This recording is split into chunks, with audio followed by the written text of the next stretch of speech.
Bueno, muchachos, pues hoy, gracias a Dios, tenemos la bendición de que el pastor Rubén Moreno pueda compartirnos lo que Dios está tratando en su vida.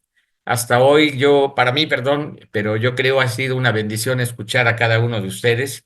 Y ayer comentaba con un joven en la iglesia que para mí ha sido excelente el poderme sentar, escuchar y estar recibiendo tanto aquí como en la misma iglesia, ¿no? Así es que a todos, muchísimas gracias por animarse forzadamente a compartir. Pero bueno, el tiempo es tuyo, yo sé que Dios te utilizará para bendecirnos. Adelante, querido amigo. Pues muchas gracias, Eliud. Pues déjame comentarles que yo ya tenía en mi corazón la inquietud de compartir algo, eh, y fue porque me llamó mucho la atención las noticias de pastores que habían cometido suicidio, ¿no? Entonces me sentí inquietado por esas noticias y quería hablar de la depresión en el pastorado, en el ministerio. De hecho, ya había pensado en tomar la figura de Elías como un siervo de Dios que cayó en depresión y cómo Dios trató la depresión en su siervo, ¿no? Pero quiero tomar la consigna, ¿verdad?, que tenemos ahora de hablar acerca de Jesús y creo que es muy bueno, es muy bueno. Em, em, sí le puse un título a la meditación de hoy que es la autoridad de Cristo.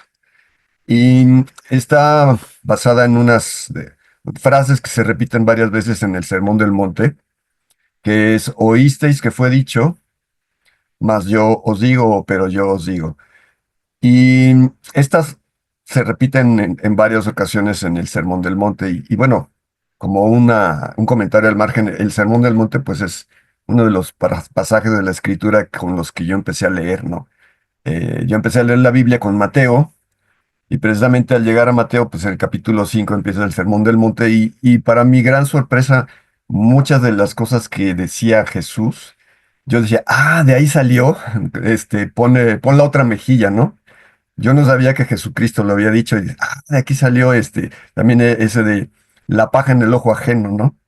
Entonces me sorprendió mucho, ¿no? Que esas palabras, hubieran salido de los labios de Jesús, como parte de, yo pensaba que eran como dichos mexicanos, ¿no? Que estaban en nuestra cultura. Entonces fue para mí un descubrimiento el Sermón del Monte y me gustó mucho empezar por ahí a leer la Biblia. Y bueno, una de las frases que me llamó mucho la atención es ese de, oísteis que fue dicho, pero yo os digo. Y lo que ha estado Dios hablando a mi vida es acerca de reafirmar eh, esa autoridad que tienen las palabras de Cristo en mi vida, de aceptar sin reservas esas palabras del Señor Jesucristo. Em, en mi vida a veces obedecer la palabra del Señor me ha llevado a situaciones difíciles, a situaciones eh, de confrontación con otras personas y creo que nuestra lealtad a la palabra, a la de Cristo, se pone a prueba muchas veces. Con estas dos frases, lo que yo encuentro es que el Señor estaba entrando en una controversia, ¿no? Estaba directamente oponiéndose a lo que era la interpretación más aceptada de las Escrituras, o la única autoridad que ellos tenían era la de los sacerdotes, escribas, de los fariseos. Y el Señor dice, oísteis que fue dicho a los antiguos y hace a veces referencia a la interpretación que comúnmente los escribas hacían de los mandamientos de Dios, ¿no? Y bueno, al decir, pero yo os digo, ahí estaba directamente poniéndose en una controversia hacia esa interpretación de la palabra de Dios, ¿no? Bueno, creo que no necesitamos ahondar mucho en el tema de cómo los fariseos habían, se habían convertido ellos como en los intérpretes oficiales, ¿no?, de la ley de Dios y cómo veían a la gente que no estudiaba con ellos, los veían con menosprecio, no tenían ese sello de aprobación, ¿no?, de sus escuelas de interpretación y pues ustedes han escuchado, ¿no?, cómo su sistema de interpretación era tan complicado, tan tremendo que incluso, por ejemplo, para el trabajo, tenían 39 categorías, ¿no? de trabajo que estaban prohibidas. Entonces ellos decían qué actividad se convertía en un trabajo y entonces estaba prohibido en el día de reposo. Y habían desarrollado esto hasta el absurdo, ¿no? Estaba leyendo que incluso ya más recientemente prender un foco lo consideran trabajo, ¿no? Entonces, incluso cosas como esas están prohibidas. Pero bueno, el Señor dice, oísteis que fue dicho, pero ahora yo os digo. Entonces, está estableciendo su autoridad. Está diciendo, yo les voy a decir cómo deben entender la ley de Dios. Y lo que Dios ha hablado a mi vida es que Él sigue siendo mi autoridad. Y que si yo quiero entender la escritura, tengo que leer la escritura como Él la leyó. Y bueno, ahí tenemos los evangelios para poder aprender esto. Tengo que ver la interpretación de Jesús, tengo que escucharlo a Él. Él es mi autoridad, Él es mi guía, ¿no? Él es el que está dirigiendo mi vida. Em, ¿Por qué esto es algo que Dios está hablando a mi vida hoy? Porque, bueno, desde que Eliudo comenzó a platicar o a hablarnos de ser entendidos y sabios en Jesús, algo que Dios me mostró, que me señaló, es que yo había estado como escuchando lo que los expertos de el crecimiento de la iglesia dicen, que cómo es una iglesia que crece, que qué hay que hacer para que una iglesia crezca. Yo creo que todos como pastores queremos que la iglesia crezca, ¿no? Queremos que la iglesia se multiplique, crezca. Y yo empecé a seguir no sé cómo llamarlo, modelo de la iglesia con propósito, incluso tengo una asociación civil, ¿no? Vida con propósito. Y algo que Dios ha estado hablando en mi vida es eso, que me enfoqué en esto, pero ahí podríamos aplicar lo de oísteis que fue dicho, ¿no? Oísteis que fue dicho que una iglesia crece si tiene grupos pequeños, una iglesia crece si adapta el lenguaje a lo que habla la gente. Y bueno, hasta citas bíblicas podríamos mencionar, ¿no? Que Pablo se hacía judío a los judíos y a los griegos como griego y les hablaba así, pero de alguna forma Dios me ha estado mostrando que como ese modelo finalmente está poniendo tal vez una autoridad, o yo estaba poniendo esa autoridad, ¿no? De esos expertos, y en vez de dejarme guiar por el Señor, ¿no? De dejarme guiar por el que es mi autoridad, que es Cristo, ¿no?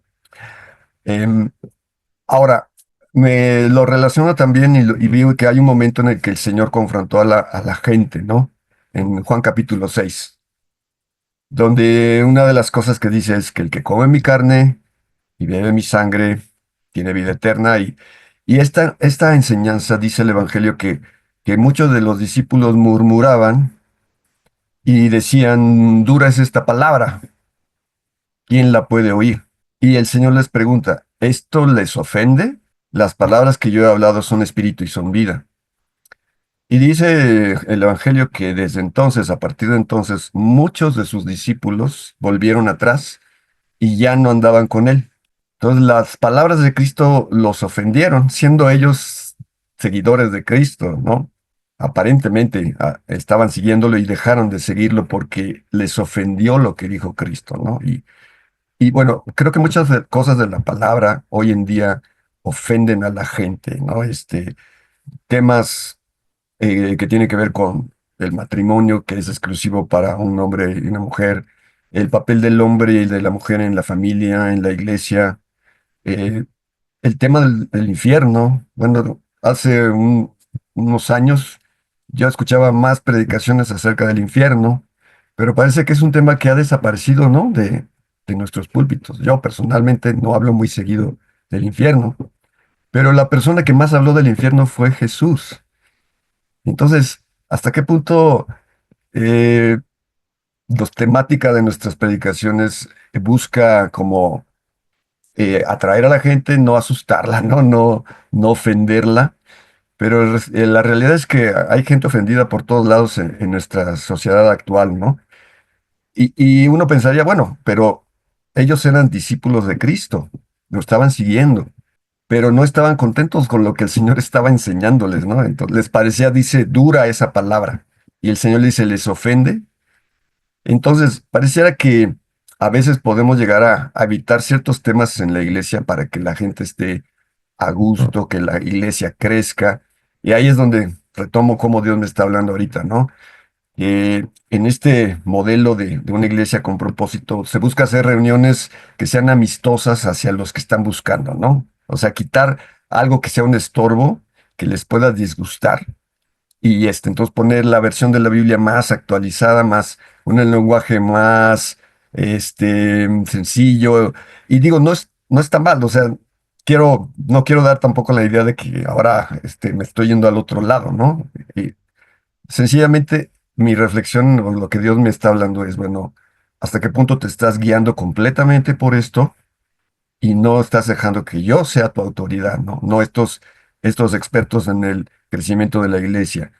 Yo, bueno, necesito reconocer que yo caí, ¿no? En esta corriente. Bueno, no es de que sea un pecado, ¿no? Pero sí, em, a veces por seguir un consejo o algo que está funcionando en otros lados, decimos, pues vamos a hacerlo, ¿no? Vamos a hacer un perfil de la persona que queremos ganar y vamos a acomodar la reunión y vamos a acomodar el lenguaje y todo a los gustos y preferencias de esa persona que queremos ganar, ¿no?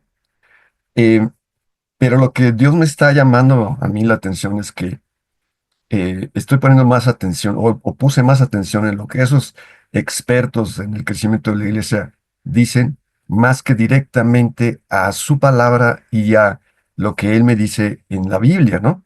Entonces, algo interesante en este ejemplo de Jesús en Juan capítulo 6 es que aunque a la gente no le gustaba el mensaje y se le hacía dura esa palabra, y aunque perdió muchos seguidores, el Señor no cambió el mensaje por eso. La gente se le estaba yendo y en nuestros días dirían, a ver, espérate, tienes que tal vez cambiar algo en tu reunión, ¿no? Para que la gente no se vaya, ¿no? Tienes que cambiar el mensaje porque les está pareciendo ofensivo o duro.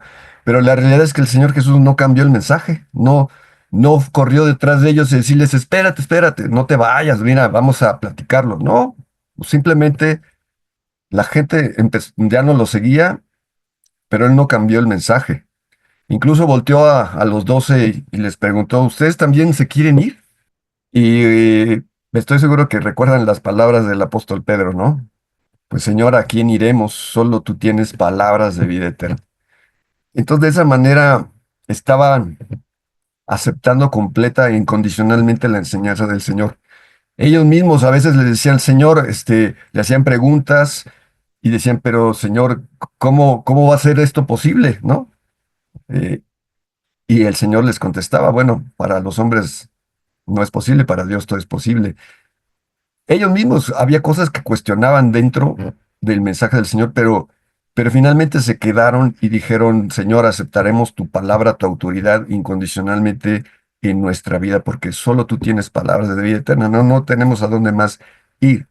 Entonces lo que Dios me ha estado hablando es hasta qué punto sigue siendo mi autoridad Jesús y sus palabras y su forma de entender la palabra y hasta qué punto Él sigue siendo quien me guía o hasta qué punto estoy dependiendo de las interpretaciones de otras personas para que Dios me guíe, ¿no?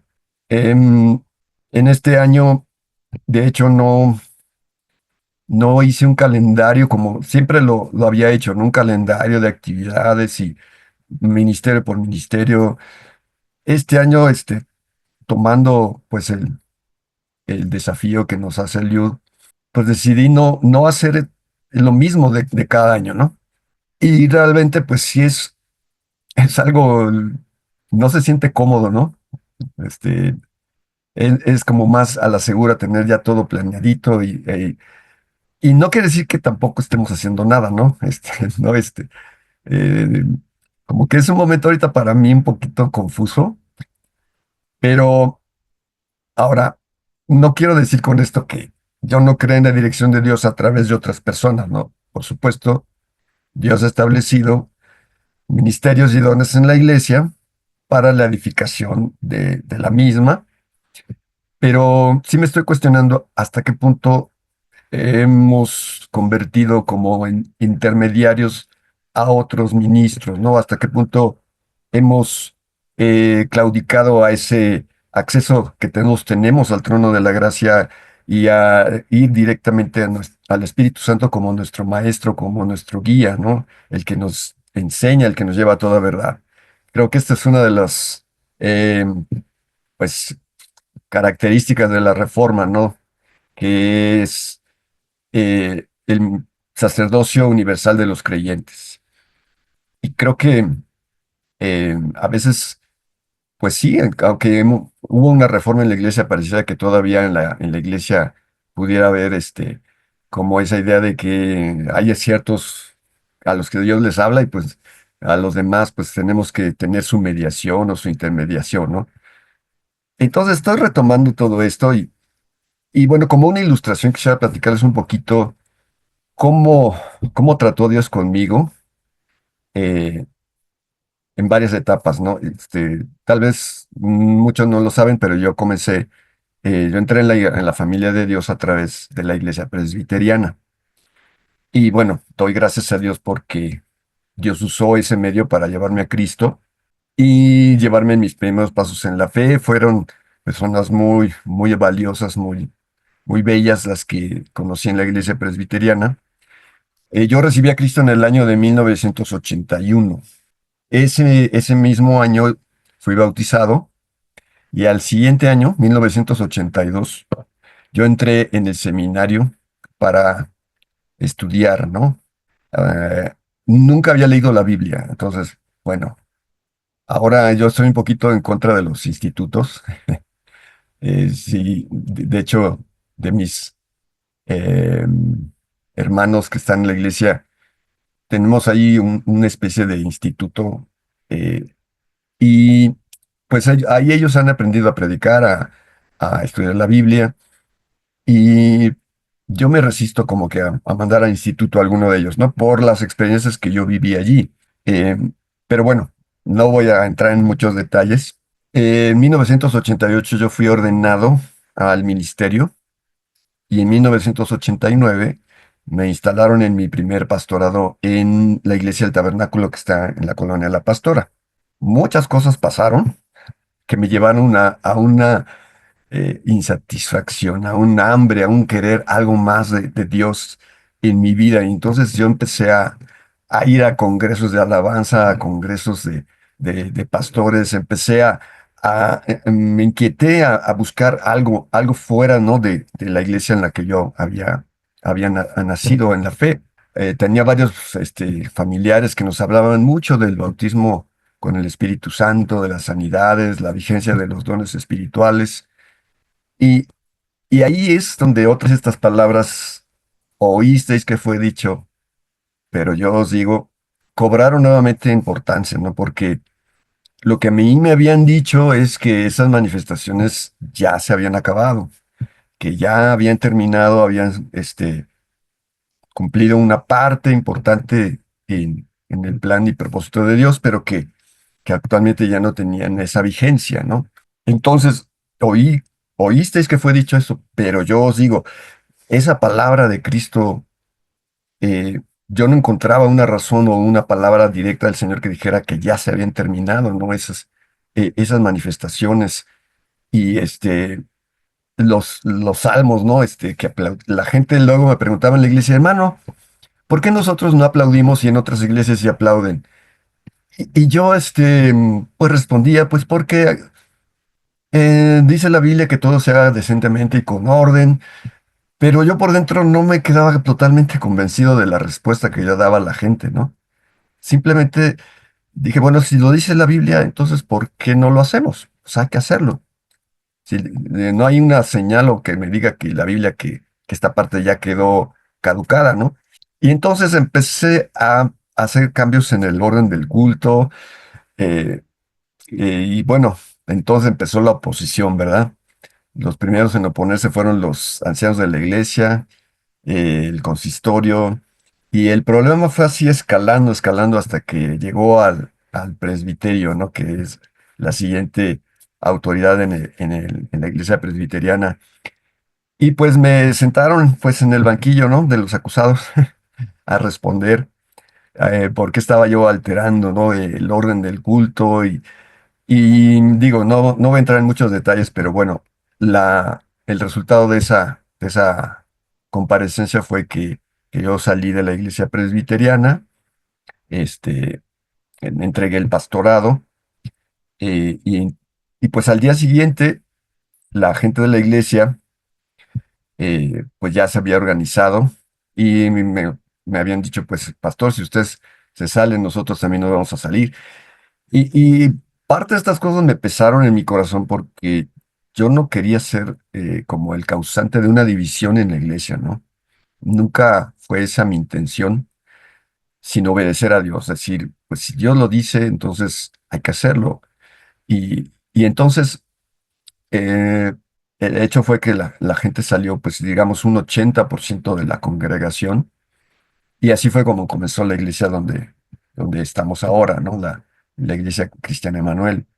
Empezamos, pues tuve que entregar la casa pastoral. Nos fuimos a, a refugiar con mi hermana. Estuvimos ahí un tiempo en un cuarto con él, de su casa. Nuestras cosas las tuvimos que guardar en otro lugar. En ese entonces mi hijo tenía un año y ya acababa de nacer mi hija, mi primera hija tenía unos 2 meses cuando todo esto pasó. Pero fue algo en lo que yo no tenía temor. Dios tenía esa convicción de que estaba obedeciendo a Dios y que él iba a cuidar de todas las cosas, ¿no? Así fue como comenzó la iglesia cristiana Emanuel. Empezamos en el patio de un hermano y Dios hizo muchas cosas, ¿no? En la gente, atrajo a mucha gente. Ahí donde estamos ahora, pues más o menos unos 5 años después, ya conseguimos dar el enganche para ese lugar, lo fuimos pagando, terminamos de pagarlo como en 1998 más o menos. Entonces, el punto para mí fue obedecer a Dios, decir, bueno, Dios lo dice, Él es mi autoridad. Y aunque vinieran situaciones difíciles, yo vi la mano de Dios, ¿no? Vi la mano de Dios guiándonos, proveyendo. Y ahora, en algún momento, eh, por ese afán de querer que la iglesia crezca y que buscar el mejor modelo, la mejor estrategia para el crecimiento de la iglesia, empecé a aplicar, ¿verdad? Ese modelo de la iglesia con propósito. Y por supuesto, me parece bíblico, me parece todo muy bien, pero el punto que Dios ha estado tratando en mi vida ahora es ese, ¿no? Que ah, en cierto modo se ponen las cosas al revés, ¿no? Se pone eh, como si quisieras vender un producto y entonces que ese producto esté diseñado para un consumidor, ¿no? Y entonces así aseguras que tu producto se va a, a colocar y se va a vender. Y ahora Dios me ha estado mostrando que detrás de este modelo, pues hay una idea así, ¿no? Como muy mercantilista, muy de mercadotecnia, y que finalmente se está poniendo, o yo lo estaba dejando que fuera como otro oísteis que fue dicho, y ahora viene ese rompimiento o esa confrontación, pero yo os digo, ¿no? Entonces, ahora quiero como retomar ese punto inicial con el que comenzamos como iglesia, de que es obedecer la autoridad de Cristo, sujetarnos a él, aceptarla sin condiciones. Y bueno, para mí el desafío ahora es obedecer a Dios hasta donde Él me ilumina y me guía y que por supuesto Él no se equivoca. Entonces, no puedo yo elegir lo que me gusta de la Biblia y lo que no me gusta. Significa que debo predicar todo el consejo de Dios, no solamente mis pasajes o mis temas favoritos, y que si hay temas que van a incomodar a la gente, pues debo predicarlos así, no acomodar el mensaje, no modificar el mensaje, y que bueno, el crecimiento lo dará Dios, ¿no? No va a depender de que yo use cierta estrategia que me garantice que va a haber un crecimiento en la iglesia, sino que es Dios el que da el crecimiento. Entonces, pues ahorita hay muchas cosas que necesito reexaminar, pero pues el punto básico es que Dios me llama a regresar a esa autoridad de Cristo y a esa aceptación incondicional de su palabra. Bueno, pues esa sería mi reflexión. Gracias. Muchas gracias, Rubén. Muchas gracias. Porque creo que dos, tres cosas que te he escuchado han caído en buena tierra y en tu corazón, ¿no? Y las has llevado a cabo. Recuerdo cuando nos decías que empezaste nuevamente con lo de los grupos en casa, pero por familia, ¿no? Y que estaba costando mucho trabajo y que muy difícil. Y bueno, yo decía, pues sí, exactamente. Parece que hacerlo más sencillo o lo más simple, pero a la vez lo más importante, ¿no? Que era cuidar a las personas, ¿no? Pues cuesta más trabajo que aplicar un método, estrategia mercadotécnica que ya va bien pensada y planeada para agradar a la gente, ¿no? Pero bueno, ya como nos lo enseñas, es un método, ¿no? Y ya no está entonces esa libertad del sacerdocio universal. Y parte de ese de ponernos a compartir a todos es eso, ¿eh? Es reconocer que a través de todos Dios nos habla y que Dios nos usa a todos de una manera particular, entonces, o especial, ¿no? Y todos somos dignos de ser escuchados. Esto de que todos compartan, tiene esa base, ¿no? Tiene esta base, yo creo firmemente que todos fuimos llamados a predicar el evangelio, cada uno con ciertos dones, cada uno con cierta personalidad, pero todos el mismo mensaje del evangelio. Así es que muy bien. Y gracias, amigo. Yo sí quería escuchar, bueno, que todos escucharan algo de lo que ha pasado en tu vida, ¿no? Que te conocieran un poquito más. Pero bueno, creo que ahora todos te conocen un poco mejor y podemos apreciar el por qué llegas hasta este punto de crisis, ¿no? O de rompimiento, agradeciendo lo que Dios nos da a través de otros hermanos, como es Vida con Propósito, ¿no? Pero pues también poniendo en nosotros esa comezón de buscar de Dios y de que Él nos diga qué vamos a hacer, ¿no? ¿Cómo lo vamos a hacer? De ahí que hace algunos años nació para mí esta idea de trabajar en casas, ¿no? Y por familias, no por células. Y pues coincidió con que cuando yo dije esto, Dios me ha mostrado, Dios me ha revelado, fue la palabra, ¿no? Una manera de trabajar. Me dieron las gracias en Calvary Chapel, ¿no? Entonces, bueno, pues creo que lo mejor ha sido el buscar que Dios nos diga, bueno, ayer hablaba con una persona, uno de los colaboradores aquí en la iglesia, ¿no? Y yo le comentaba, porque él está a cargo de un grupo de jóvenes en la iglesia, y yo le comentaba, bueno, es que si, vamos, todos pensamos que sabemos hacer las cosas, ¿no? Que difícilmente alguien va a venir a decirnos, haz esto. Que Eliud no te va a decir, oye, tú, en tu iglesia haz esto, porque tú sabes cómo hacer las cosas. No obstante, le decía yo, bueno, pero los frutos no están siendo realmente lo que esperamos. Y luego el año que entra volvemos a hacer lo mismo, ¿verdad? Del mismo calendario, las mismas actividades, casi en las mismas fechas, en fin, y volvemos a hacer lo mismo y obviamente esta esperanza de que haya más gente conociendo de Cristo, siguiendo a Cristo, pues es la razón por la que nos movemos. Pero le comentaba yo, bueno, y entonces, ¿por qué? Por décadas vemos que en los grupos de adolescentes, por ejemplo, cuando ellos llegan a cierta edad, 16 17 años, que ya pueden tomar una decisión muy propia, de 10 perdemos a 8 en las iglesias, y de esos 8 tal vez 2 regresen en algún momento de su vida adulta, pero a los demás los perdemos. Algo estamos haciendo mal, algo no está correcto. Algo no debe volverse a repetir. Lo voy a decir, años, casi 20 años enseñamos la Biblia verso por verso, línea sobre línea, precepto sobre precepto, pero no hubo el avivamiento que sucedió en los años 60 70 en los Estados Unidos. No lo hubo. Y digo hoy, pues ese fue el momento y esa fue la forma que Dios les dio al pastor Chuck y a una generación para ellos, ¿no? Creo, y esa es parte de la razón por la que en su momento decidimos también aceptar pues salir.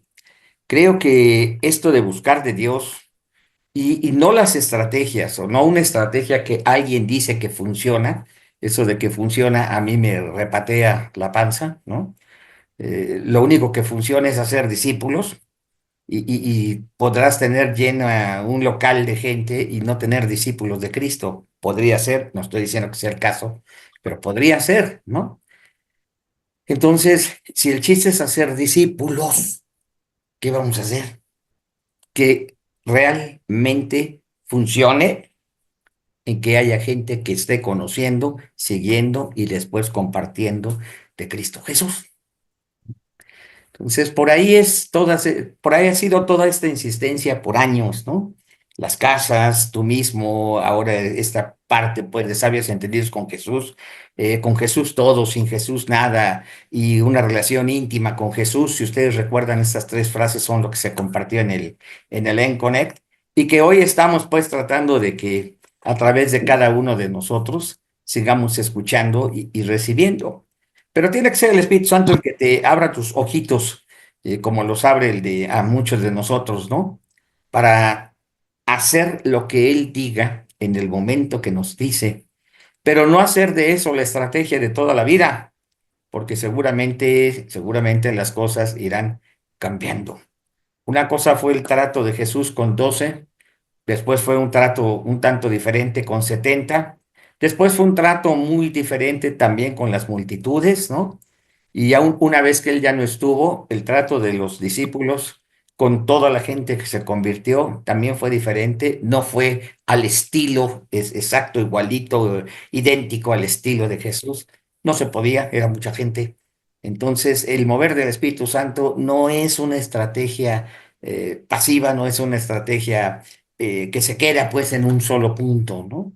Por eso creo yo que esto de estar buscando, estar orando, y qué bueno que lo dijo Rubén, ¿no? Y estar siendo confrontado con lo que creemos, con lo que sabemos, con lo que hemos hecho, ¿no? Y bueno, tener la destreza, la humildad de decir, bueno, oíste que fue dicho, pero yo les digo ahora, pues yo creo que eso deberíamos tenerlo en consideración para cada mañana. Y en la noche, cuando termina el día, decirle al Señor, pues estamos listos para que nos sigas hablando. Y mañana, una vez más, queremos oír esta parte de, pero yo les digo. Pues sigan siendo bendecidos, sigan trabajando ahí en las casas con las familias. Si el diablo puede destruir la paternidad, la paternidad, el matrimonio, si el diablo puede destruir lo que Dios instituyó como una familia, entonces, pues el punto más importante en la creación se quebrará y con él o con ello se viene abajo muchas de las cosas que están pensadas. Pero lo cierto es que por más que el diablo haga, no puede terminar, no puede destruir la obra de Dios. Pero la iglesia tiene que pelear esa buena batalla. Así es que trabaja con las familias de tu iglesia, trabaja con los varones, trabaja con las mujeres, disipúlalos para ser los hombres, mujeres con el corazón de Dios o los matrimonios conforme al corazón de Dios. Y bueno, quiera Dios que veamos cosas más grandes todavía. Rubén, gracias amigo, gracias, es una bendición conocerte, ser tu amigo, ver todas las cosas que Dios hace a través de ti, ver la congregación que el Señor está bendiciendo, verte correr tus carreras ahí atléticas también, ¿no? Celebrar que terminas cada una de ellas. No sé si las ganas o no, pero terminas y eso para mí ya es sorprendente, para mí pensando en mí. Así es que gracias por tu amistad, de verdad tú sabes que te quiero y te quiero mucho, amigo. Y a todos, pues un abrazo, bendiciones. Espero que la próxima semana aquí nos podamos conectar. Abran sus micros, saludémonos y que el Señor nos bendiga con su paz esta semana.